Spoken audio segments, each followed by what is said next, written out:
Менің сұрағым баяндамашыға. Нұртай аға, Бауыржан Бақытұлы, мынау жақында ғана мына үлкен сайт шықты.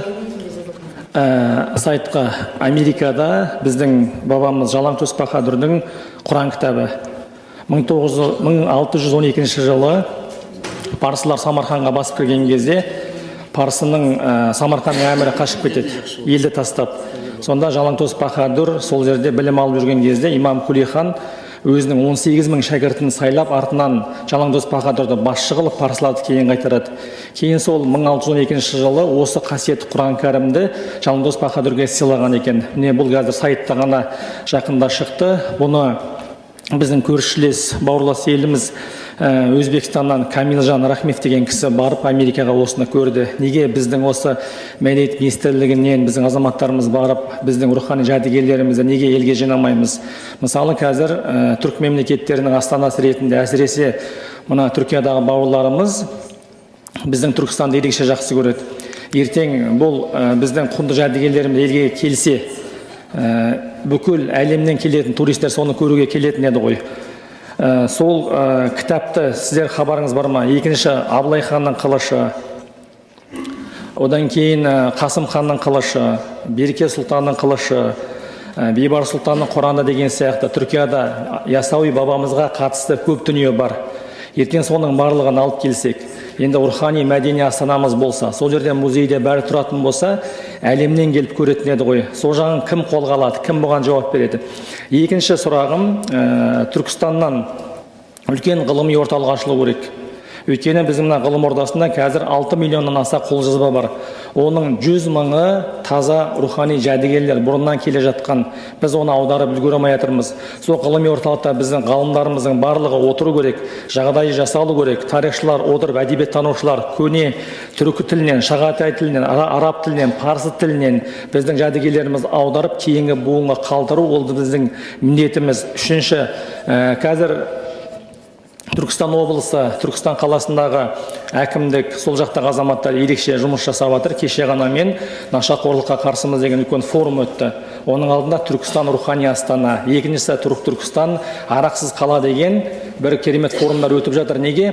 Өйткені біз рухани астанамыз болғандықтан нұр, жақсылық, рухани, мәдени бүкіл Қазақстанға Түркістан қаласы ерекше үлгі болу керек. Сондықтан осы арақсыз қала болуына сіз қарсы емессіз ба? Және оны болашақта біз заңға кіргізе аламыз ба? Екінші, ғылыми орталықтың ашылуына біз атсалыса аламыз ба? Және бірінші сұрағым, бағанағы рухани жәдігерлер, Құран кітаптарының барлығын біз алып келе аламыз ба? Мүмкін сіздің министрліктен, мәдениет министрлігінен Америкаға барып, бағана Жалаңтөс Баһадүр бабамыздың бейбарыстың Құрандарын көре ала ма? Кім барады? Оны кім сатып алып келеді? Кім бұған соны жауап берсеңіз? Рахмет. Сұрағыңызға рахмет. Сіздің сұраққа жауап берместен бұрын мен кешірім сұраймын. Бірінші сұраққа мәдениет министрлігінен отыр, өкіл қазір жауап берсін. Заң жобасы дайындалар кездегі бағана қазақ тіліндегі жұмыс басталғандығы бойынша комментарий беруді кешірім сұраймын, ұмытып кеткен екенмін. Қойылған сұрақ болғаннан кейін айтайын. Заң жобасын дайындау барысында бізде депутат Үнзила Шапақ және Абзал Құспан депутаттардың қатысуымен шын мәнінде заңның негізінен бірінші сөз жазылғы бастағаннан қазақ тілінде жасалып басталып, сосын барып орыс тіліне аударғандығы бойынша қойылған сұраққа комментарием, шын мәнінде солай болды. Сол себепте осыған атсалысқан сіздердің әріптестеріңізге, депутаттарға алғысымды білдіреміз. Ал енді бағанағы кезекті қойылған сұраққа сәйкес, әлемде жалпы түкпір-түкпірінде жатқан біздің қазақтың тарихына, мәдениетіне қатысты құнды дүниелерді, жәдігерлерді жинауға қатысты енді ойлаймын, мәдениет министрлігінің өкілі қазір комментарий берер деп, өйткені бұл жұмыспен түпкілікті сол министрлік айналысып отқандығымен. Ал мынау ғалымдардың барлығын сонда жинап бір жұмыс жасайтын орта қалыптастыруға қатысты мен ойлаймын, қазіргі таңда уже Түркістан қаласында ондай бір жағдай, инфрақұрылым қалыптасқан, ғалымдардың бір орталықта жиналып жұмыс атқаруына мүмкіндік бар. Ол инфрақұрылым жағынан айтатын болсақ, ал заңды тұрғыда да ешқандай қазір кедергі көріп отырған жоқпыз. Яғни салалық министрлік бір саяси шешім қабылдаған болса, ол жақта ондай да жұмыстарды атқаруға болады. Үшінші сұрағыңыз арақсыз, бағанағы нашақорлықсыз ортаға қалыптасу. Әрине біз оған мен жеке басым ешқандай да қарсылығым жоқ, қолдағаннан басқа. Бірақ бұл тек Түркістан қаласында емес, менің білуімше Түркістан облысында бірнеше аудандардағы, ауылдарда да қалыптасып жатқан жағдай арақсыз қоғам қалыптастыру. Бұл жерде енді тікелей заңға бір нақтылап бір шектеуді қойып қоюдың қаншалықты қажеттілігі бар екендігін білмеймін, себебі өзін басқарудың институттары бар, яғни қоғамдық кеңес бар, мәслихат бар, жергілікті қауымдастықтар бар, қауымдастықтың жиыны бар. Сол деңгейде осы нәрсеге шектеу қабылдап, ауыл бір ортақ шешім қабылдап жатқан болса, соны ары қарай соны ұстанған болса жеткілікті ғой деп ойлаймын. Заңға қатысты бір түзетулердің қажеттілігіне мен көріп отқан жоқпын, себебі енді конституция бар, басқа бар. Ол енді жергілікті халықтың өзінің шешімі. Мәдениет министрлігі. Қайырлы күн, құрметті депутаттар, құрметті әріптестер.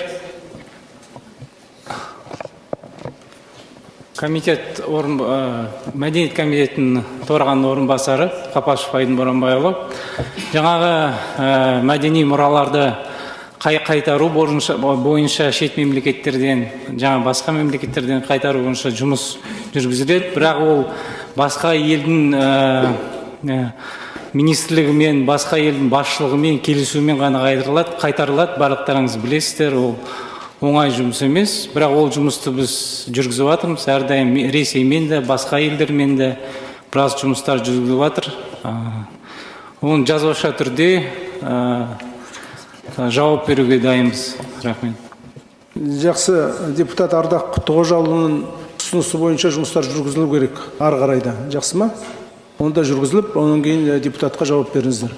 Нұртайға кешіріңіз, мәдениет министрлігінен тағы да олар ешқандай келісімнің керегі жоқ. Бұл жерде ол азаматтар бір жақтан егер азаматтар шығатын болса, министрліктен олар беруге дайын. Ол жағын ескерсеңіздер. Жақсы, ол мәселені көріп қарайық. Жайдан жай басқа мемлекеттен алып келу ол оңай нәрсе емес. Жақсы. Ұсыныс айтылды, сыртқы істер министрлігімен бірігіп осы мәселені қолға алу керек.